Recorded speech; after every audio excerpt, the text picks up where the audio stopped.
Hello दोस्तों, स्वागत है आपका A1 क्लासेस में। मैं आपको आरआरबी के लिए मैथमेटिक्स की क्लास लेकर आया हूं, जिसमें मैं आज स्टार्ट करने वाला हूं नंबर सिस्टम। और नंबर सिस्टम में हम बेसिक से स्टार्ट करेंगे और इसके जितने भी क्वेश्चंस हैं, चाहे वो इजी हों चाहे हार्ड हों, हम उसको इजी वे में लगाने की कोशिश करेंगे आपके साथ। तो शुरू करते हैं। सबसे पहले हम नंबर की बात करते हैं कि नंबर के कुछ प्रकार हैं हमारे पास। सबसे पहले हमारे पास है नेचुरल नंबर। क्या होते हैं नेचुरल नंबर? वे नंबर जिन्हें काउंटिंग के लिए किया जाता है इस्तेमाल, और जो कंप्लीट डिजिट होते हैं। कंप्लीट का मतलब होता है जो पूर्ण होते हैं एक तरीके से। और वो स्टार्ट कहाँ से होते हैं? वो स्टार्ट होते हैं 1 से। तो नेचुरल नंबर है हमारे पास 1 2 3 4 5 डॉट डॉट डॉट। ये डॉट डॉट डॉट प्रदर्शित करता है कि यह आगे भी जा रहा है और यह इनफाइनाइट तक पहुंचेगा।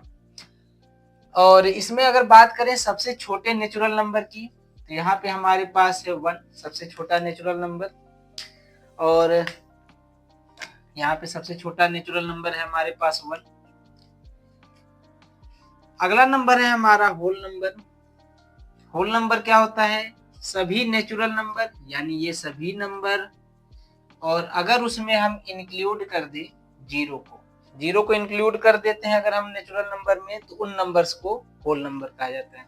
जैसा हम देख रहे हैं यहाँ से 1 2 3 4 ये नेचुरल नंबर्स हैं, इसमें हमने जीरो को भी इंक्लूड कर दिया तो वो होल नंबर हो जाता है।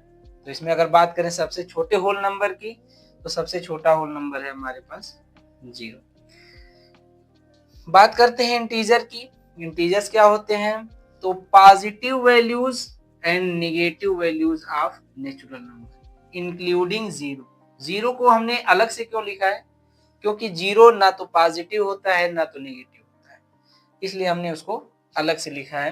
तो जितने पॉजिटिव नेचुरल नंबर हैं, जैसे -4 -3 -2 -1, ये नेचुरल नंबर के नेगेटिव फॉर्म्स हैं। 1 2 3 4 एंड सो ऑन, ये पॉजिटिव फॉर्म है। और जीरो जो है यह ना तो पॉजिटिव है ना तो निगेटिव है, तो इन्हें इंटीजर कहा जाता है। आगे हम बात करेंगे टाइप्स ऑफ नेचुरल नंबर की, और कई तरीके से क्लासिफिकेशन हम इसका करेंगे। तो हम आज पढ़ेंगे टाइप्स ऑफ नेचुरल नंबर। इसमें क्या है, हम दो पहले स्पेशल क्वालिटीज पढ़ लेते हैं, even number and odd number. Even number क्या होता है? यानी सम संख्याएं। ये ऐसी संख्याएं होती हैं, ऐसे नंबर्स होते हैं जो 2 से डिवाइड हो जाते हैं, या कहें वे नंबर्स जो 2 से पूर्णतः डिवाइड हो जाते हैं, उन्हें इवन नंबर कहा जाता है। बात करें कि इनके पहचान की, कि हम इनको पहचानेंगे कैसे, तो हम इसके इकाई के अंक को ही देख करके बता सकते हैं कि कोई नंबर इवन नंबर है या नहीं। तो इकाई का अंक क्या क्या होना चाहिए एक सम संख्या होने के लिए? तो अगर इकाई का अंक है 0, 0 है, 2 है, 4 है, 6 है, 8 है, अगर लास्ट में ये डिजिट्स पाए जाते हैं, यानी इकाई का अंक या तो 0 हो या 2 हो या 4 हो या 6 हो या 8 हो, तो इन नंबर को सम संख्या कहा जाता है। अब ये सम संख्या का हम प्रदर्शन जो है करते हैं, यह करते हैं 2n के रूप में, जहां n क्या है? n एक प्राकृतिक संख्या है, नेचुरल नंबर। जैसे एग्जांपल समझते हैं हम, n का मान अगर हम यहाँ पे 2 रखते हैं, तो 2 गुणे 2 हो जाएगा हमारे पास 4। तो 4 एक सम संख्या है। अगर हम n की जगह पे 3 रख देते हैं, तो 3 गुणे 2 हो जाएगा 6, तो वो भी एक सम संख्या है। आगे नंबर है हमारे पास ओड नंबर, विषम संख्या। क्या होती है विषम संख्या? वे संख्याएं जो 2 से विभाजित नहीं होती। बात करें अगर हम उनको 2 से विभाजित करना चाहें, तो उसमें शेष प्राप्त होता है हमको, और शेष क्या प्राप्त होता है? 1 प्राप्त होता है। यदि हम 2 से डिवाइड करते हैं, 2 से विभाजित करते हैं, तो एक शेषफल प्राप्त होता है।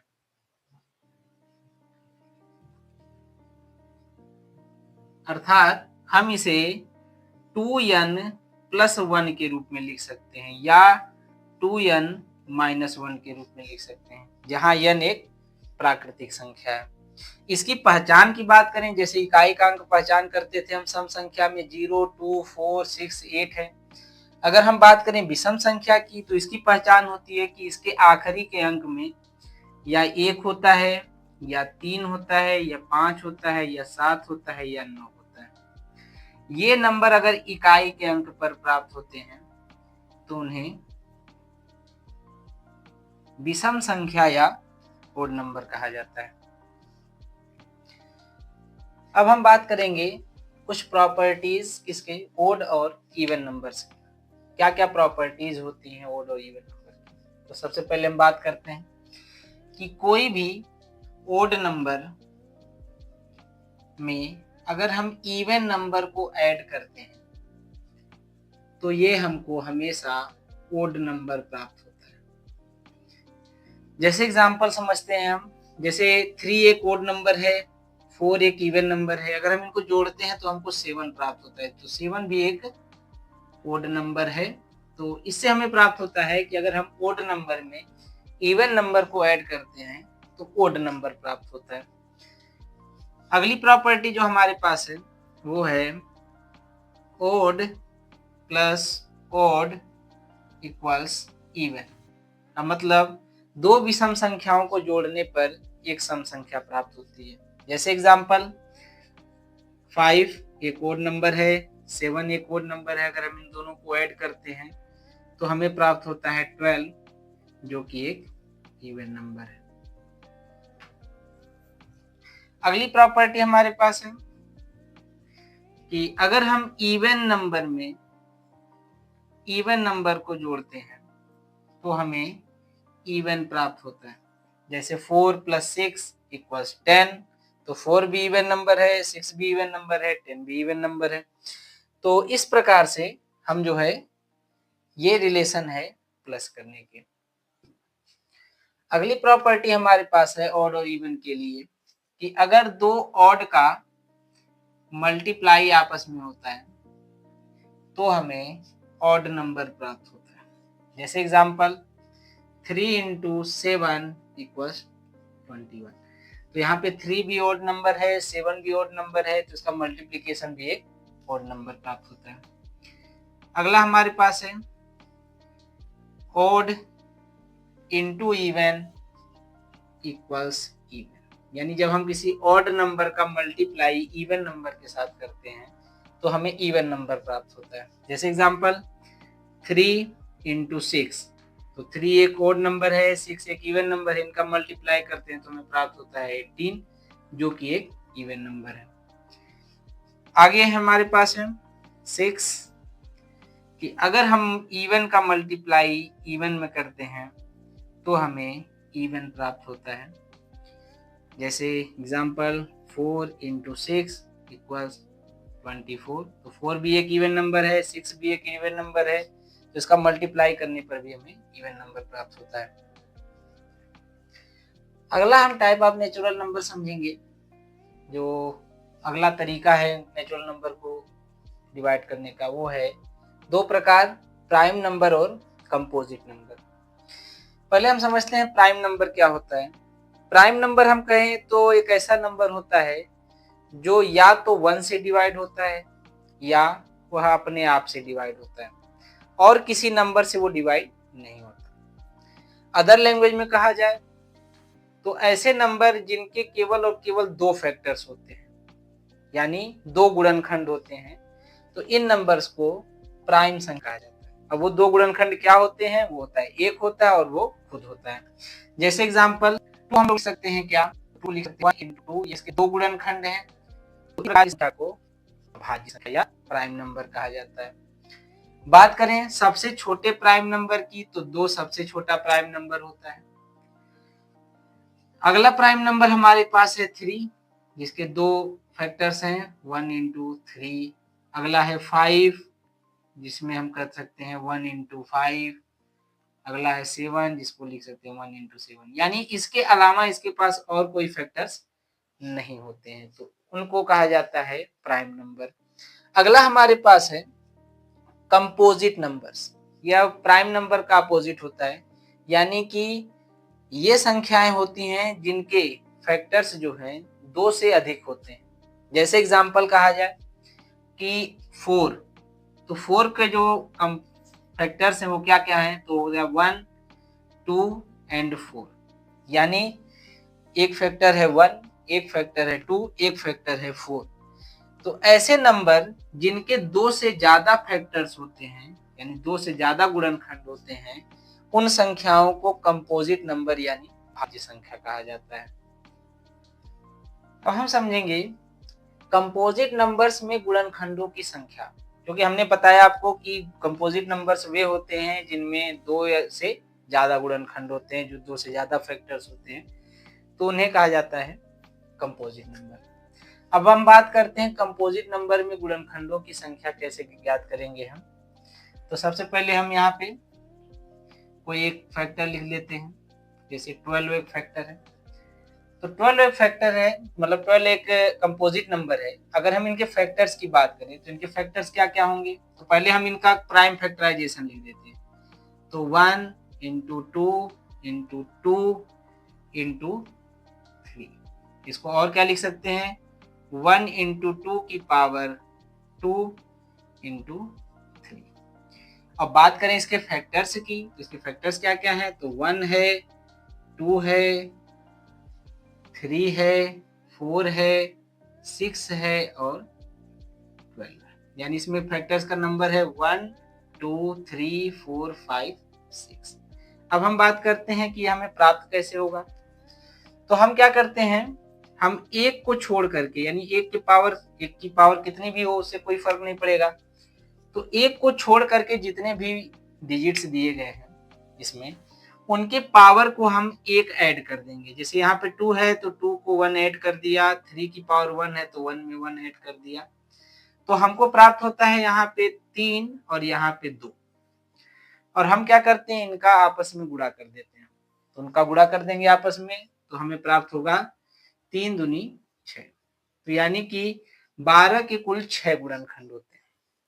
और भी एक एग्जांपल समझते हैं, जैसे अगर हम बात करते हैं 25 की, तो 25 का को हम लिख सकते हैं 1 इंटू 5 की पावर 2। अब हमने कहा था एक को छोड़ देंगे तो इसकी पावर एक हम इंक्रीज कर देंगे, तो ये हो जाएगा 3, तो इसके टोटल 3 फैक्टर्स होंगे। अब बात करेंगे 3 फैक्टर्स कौन कौन से होंगे, तो होगा 1, 5, 25। और भी एक एग्जांपल समझते हैं हम, जैसे अगर हम बात करते हैं 42 में नंबर ऑफ फैक्टर्स की, यानी उसके कितने गुणनखंड हैं, तो हम 42 का पहले प्राइम फैक्टराइजेशन यानी अभाज्य गुणनखंड कर देंगे, तो हम इसको क्या लिख सकते हैं, 2 इंटू 3 इंटू 7 और इंटू 1। हमने बताया था 1 को 1 से कोई प्रभाव नहीं पड़ेगा इसका, क्यों नहीं पड़ेगा, क्योंकि 1 की पावर कुछ भी हो इससे कोई मतलब नहीं होता है।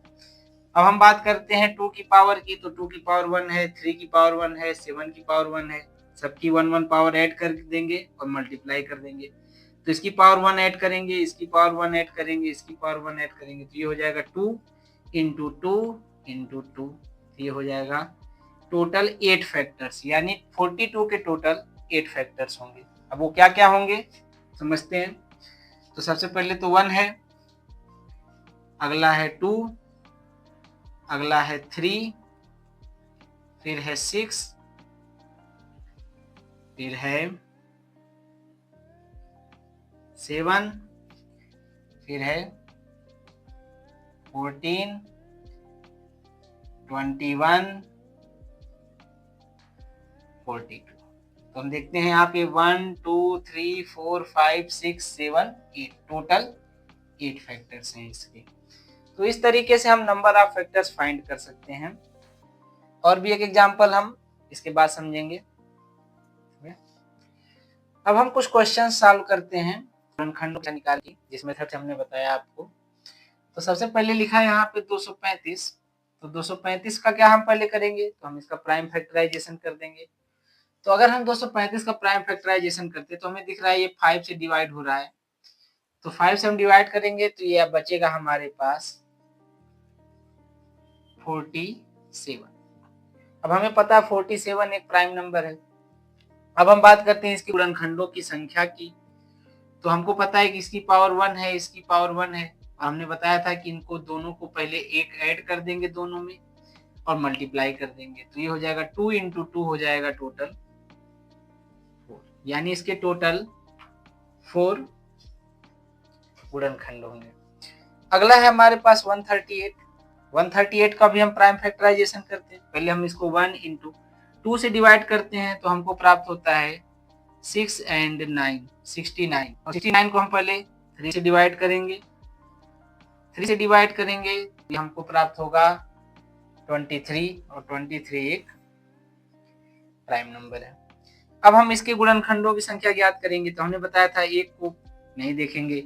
अब यहाँ पे सबकी पावर 1 है तो हम सब में 1 ऐड कर देंगे और उनका मल्टीप्लाई कर देंगे आपस में, तो होगा 2 इंटू 2 इंटू 2, ये टोटल हो जाएंगे 8, यानी इसके टोटल 8 गुणनखंड होंगे। अगला है हमारे पास नंबर 252। 252 तो 1 से सभी संख्याएं विभाज्य होती हैं, तो हम 1 की बात नहीं करेंगे। 2 से विभाज्यता का नियम क्या है कि यदि इकाई का अंक 0, 2, 4, 6, 8 हो तो वो संख्या 2 से विभाजित हो जाएगी। जैसे एग्जाम्पल, चाहे कितनी भी बड़ी संख्या दी गई हो, लेकिन अगर आखिरी में, जैसे आखिरी में 2 है तो यहाँ पे हमें प्राप्त होता है 2। तो ऐसी संख्याएं, जैसे मान लेते हैं अगला नंबर है ये, आखिरी में अगर 0, 2, 4, 6 या 8 प्राप्त हो जाता है तो वे संख्याएं 2 से विभाजित हो जाती हैं। आगे बात करें हम 3 से विभाज्यता के नियम की। तो 3 से विभाज्यता का नियम क्या होता है कि यदि अंकों का योग 3 से विभाजित हो जाता है। अब अंकों का योग का अर्थ क्या होता है, जैसे मान लीजिए कोई नंबर लिखा हुआ है इस तरीके से, तो हम इन अंकों को जोड़ देते हैं। तो हम देखते हैं यहाँ पे 3 + 7 हो जाता है 10, 10 5 15। अगर हमको देख रहे हैं 15 जो है 3 से विभाजित हो जाती है, तो ये पूरी संख्या भी 3 से विभाजित हो जाएगी। और भी एक एग्जाम्पल समझते हैं, जैसे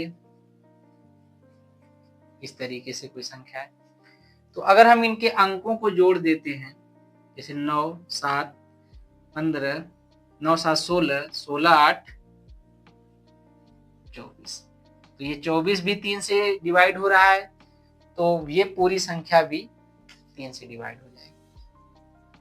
बात करें 4 से विभाज्यता के नियम की, यानी 4 से विभाज्यता का नियम क्या होता है। तो 4 से विभाज्यता का नियम होता है यदि अंतिम के 2 अंक 4 से पूर्णतः विभाजित हो जाए या अंतिम में 2 शून्य लगातार, तो वे संख्याएं 4 से विभाजित हो जाती है। जैसे एग्जांपल बात करें 25, तो इसके लास्ट में 2 शून्य लगातार हैं, तो ये संख्या भी 4 से विभाजित हो जाएगी।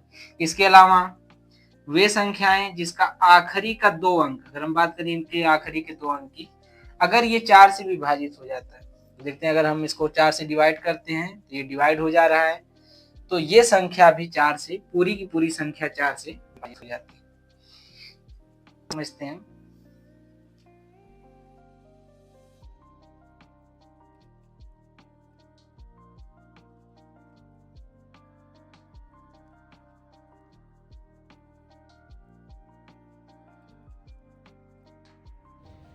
तो अब हम पढ़ेंगे अपना अगला विभाज्यता का नियम, जिसमें है 5 से विभाज्यता का नियम।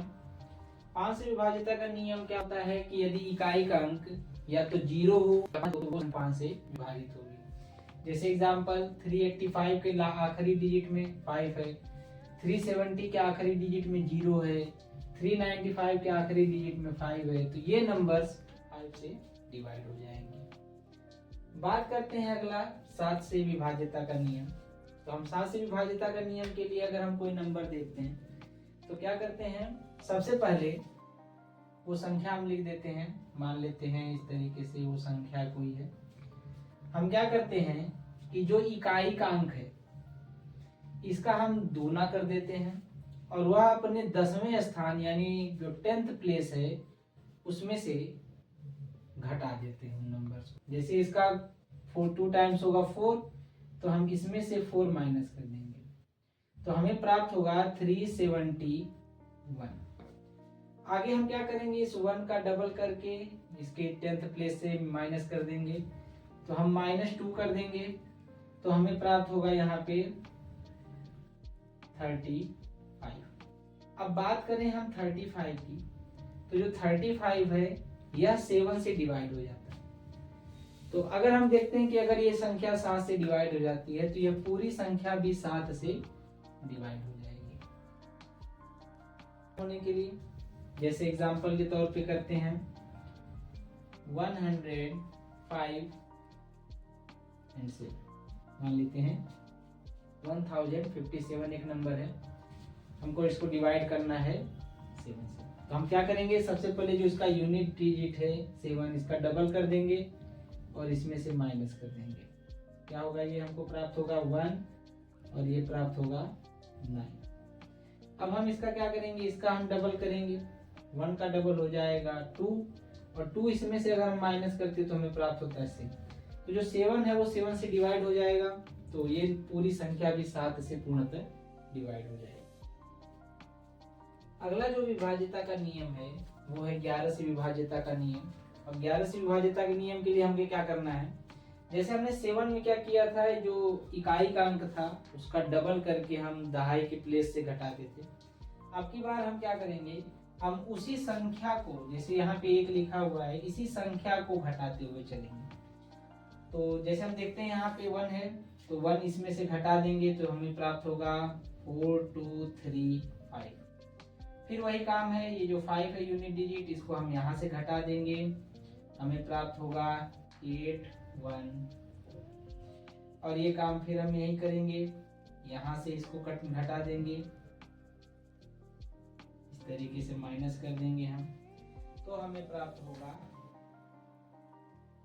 33। अब हमें पता है कि जो 33 है वो 11 से डिवाइड है, तो ये पूरी संख्या भी 11 से डिवाइड हो जाएगी। सेम प्रोसेस यहाँ भी करते हैं, देखते हैं ये होता है या नहीं। तो यहाँ क्या करेंगे, इकाई का अंक है 1 तो हम इसके दहाई के अंक से घटा देंगे तो हमें प्राप्त होगा 132। अब इकाई का अंक हमें 2 प्राप्त हुआ है तो इसे यहाँ घटा देंगे तो हमें प्राप्त होगा 11, जो 11 से डिवाइड होता है तो ये संख्या भी 11 से डिवाइड हो जाएगी। अगला नंबर है हमारा 385, देखते हैं इसको। तो हमारा यूनिट का डिजिट है 5 तो हम 5 इसमें से माइनस कर देंगे तो हमें प्राप्त होगा 33। तो 33 भी 11 से डिवाइड होता है तो इससे यह संख्या 11 से डिवाइड हो जाएगी। 13 से विभाज्यता का नियम, 13 से विभाजित होगा या नहीं कैसे पता करेंगे हम।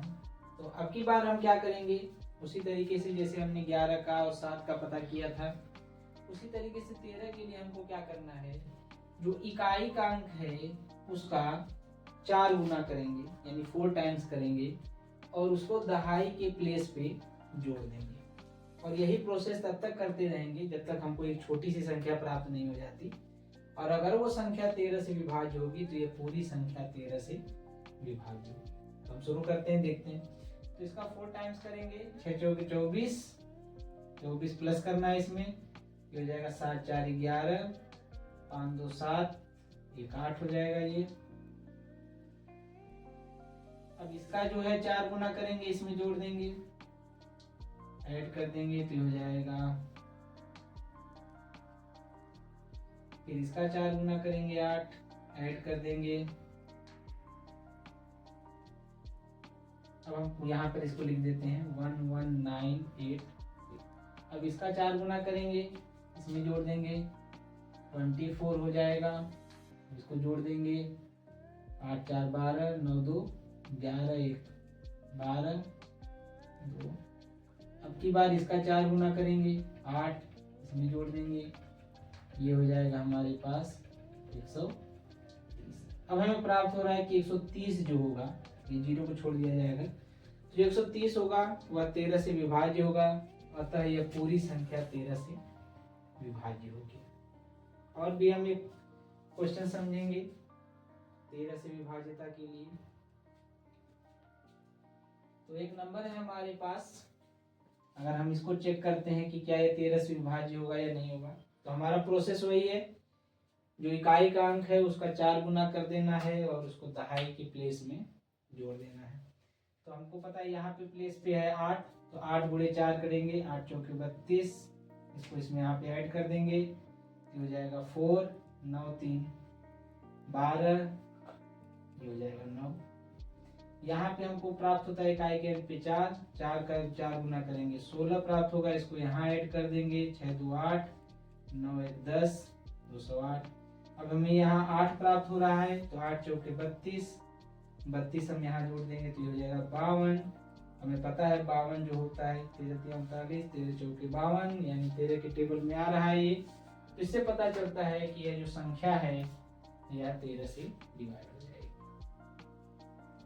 आगे भी हम और समझेंगे और आगे भी विभाज्यता के नियम की जांच करेंगे अगली वीडियो में। तब तक के लिए बने रहिएगा हमारे साथ, और वीडियो अच्छा लगा तो वीडियो को लाइक करिए, चैनल को सब्सक्राइब करिए और इसको तेजी से शेयर करिए।